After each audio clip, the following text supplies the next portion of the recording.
Persinger claims that he can induce these delusions in healthy test subjects by overstimulating their temporal lobes. He does this by generating electromagnetic fields in their brains. Persinger's research team uses an EEG to record these quasi-mystical experiences as they occur. The common experience is the feeling of knowing, hearing your voice called or name called, hearing knowledge being given to you. If the person personally identifies them as being God or some other deity, that's the powerful phenomenon that drives individuals.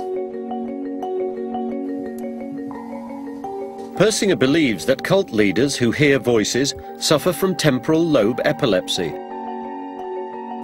a condition that naturally overstimulates the brain with electromagnetic activity.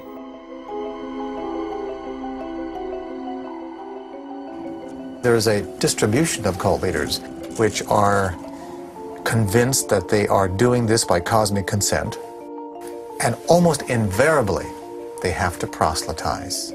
They have to spread the word. Shoko Asahara preached Armageddon. Another delusional cult leader, Adolfo Constanzo, claimed that the voices of gods urged him to sacrifice humans. April 1989, Matamoros, Mexico, near the US border.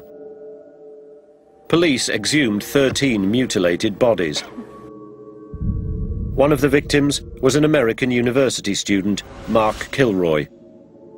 His brain had been removed and his legs cut off. Other bodies showed signs of torture. Many had been decapitated.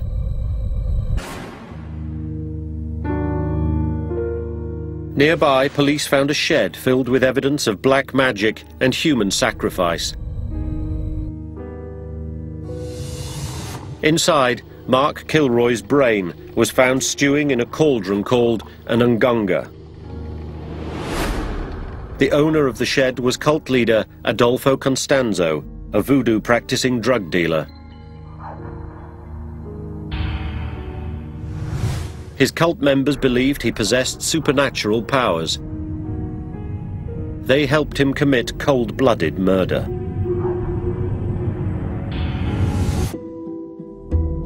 Torture and subjecting the unwilling to human sacrifice are the most extreme forms of violence. These are the acts I consider the most heinous on my scale of evil. But before I can place Constanzo on my scale, I must look at his entire life. Adolfo Constanzo was born in Miami in 1962. His Cuban mother was a priestess of the African religion Palo Mayombe. She believed that Constanzo was a chosen one, destined for greatness in the world of evil, and she groomed him for this future.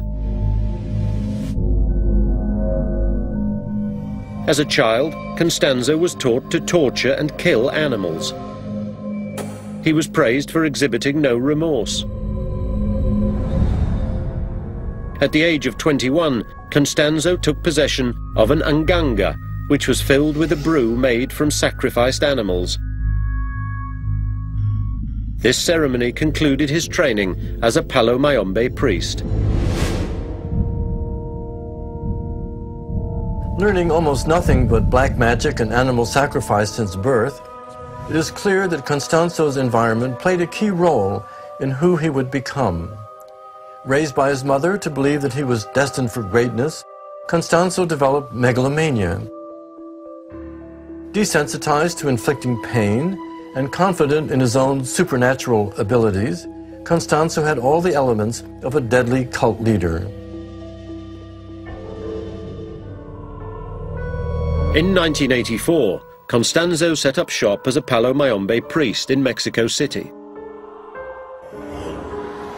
He quickly gained a following by performing ritualistic cleansings and telling fortunes. He became a trusted advisor to wealthy drug kingpins, advising them when it was safe to move their product. They were unaware that Constanzo was secretly bribing the police for this information. The drug dealer's profits were increasing, and Constanzo was perceived to have supernatural powers. The dealers treated him with reverence, believing he was a godlike protector. Some became students of his black magic religion and demonstrated their devotion by obeying his every command, even turning over partial control of their drug cartels. Constanzo grew rich and powerful, and quickly became more than a priest for hire. He led his devoted followers into the world of human sacrifice.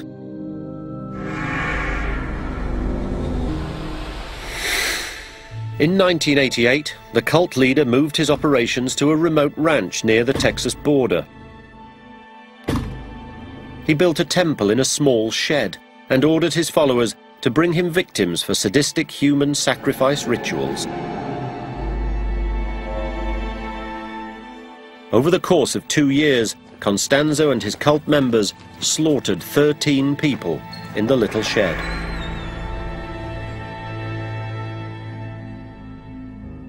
They targeted the poor and petty criminals, whose disappearances went largely unnoticed. But when they snatched Mark Kilroy, an American student whose family had powerful political connections, everything changed. The media picked up on Kilroy's disappearance. When police found his body on Constanzo's ranch, they also uncovered details of the twisted cult.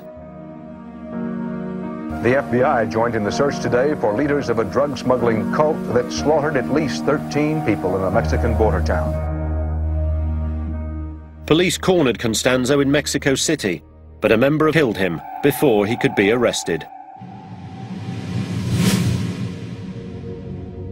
Adolfo Constanzo did not simply commit murder. He compelled his followers to bring him victims to use in human sacrifice. The ritualized torture and the degree to which Constanzo enjoyed inflicting pain on his victims before killing them correspond in my scale of evil as some of the most heinous of crimes. For this reason, Adolfo Constanzo scores a 22 on my scale. This is the highest category on the scale.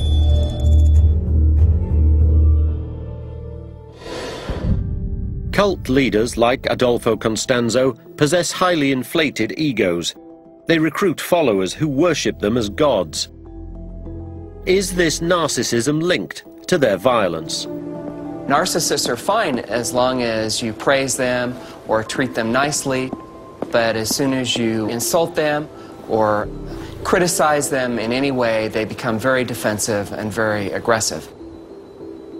Dr. Brad Bushman, a senior research professor at the University of Michigan, studies the causes and consequences of human aggression. The sense of entitlement can be dangerous when you think you're better than other people. To test his theory, Bushman conducted an experiment to find out how narcissists react when they are insulted. He looked for participants with the biggest egos using a series of multiple-choice questions. Participants are forced to choose between one of two responses. For example, if I ruled the world, it would be a better place, versus the thought of ruling the world frightens the hell out of me.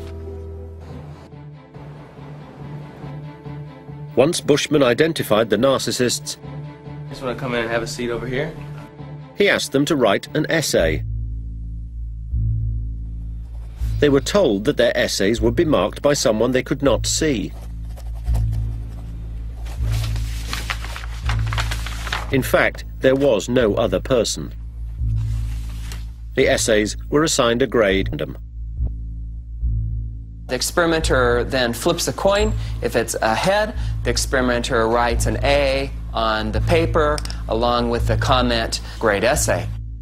If it's a tails, the experimenter writes an F on the essay along with the comment, this is one of the worst essays I've ever read.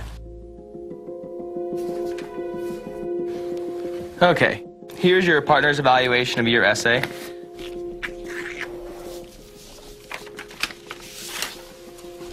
To explore how narcissists reacted to a failing mark compared to how a control group reacted, Bushman afforded all those participants who received poor marks the opportunity to confront the person they believed had scored their exam. You can't give people guns or knives or even boxing gloves.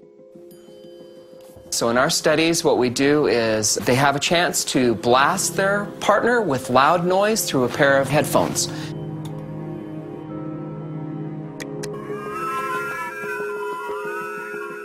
And they get to choose the level of noise, as well as how long their partner suffers